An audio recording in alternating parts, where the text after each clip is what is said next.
you're not your typical reality show contestant. You are a progressive pastor from Claremont United Church of Christ who stepped into the snake to challenge stereotypes about religion and to show that faith doesn't have to mean exclusion or judgment. On the show, Jacob, you brought compassion, honesty, and let's be real, a little bit of chaos. You did.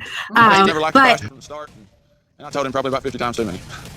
I've been very surprised by Pastor Jacob's play.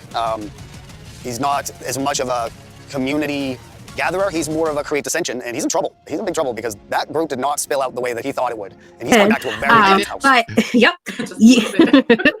you made allies, you faced betrayals, and even chose to self-eliminate to protect another contestant. As a pastor, I really hope that people trust me. I want them to. They should trust me. I'm a trustworthy person. My attempts to bring to light some of the lies that have been told in the house, I thought was going to be an effective way to continue in the competition, but unfortunately it didn't work. Since Jacob has sacrificed himself, Derek, you have been saved. Jacob, that was a selfless act, mate. Just like Jesus. Contestant. But what really stood out was how you navigate representing your faith in game built on deception. So we're very thrilled to have you on tonight, back in the snake pit with us. It was such an incredible, unique, unexpected experience. So I am excited to be back talking about it. Pastor Jacob, what made you want to join a show like this in the first place?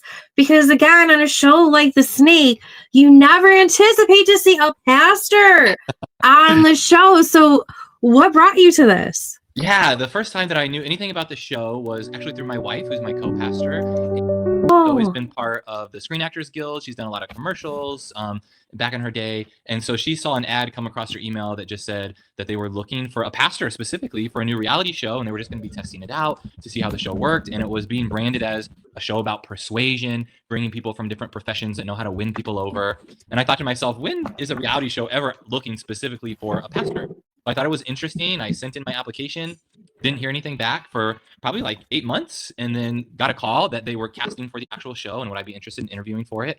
And at the time, it was just kind of a thought experiment. I didn't think it was something I would really do, but I thought it was funny that they called me back. And so I just kind of rolled with it. And then it started to become more and more serious. And so I just started thinking to myself, like, do I really want to leave my wife and child for that long? Could I leave the congregation I serve for that long?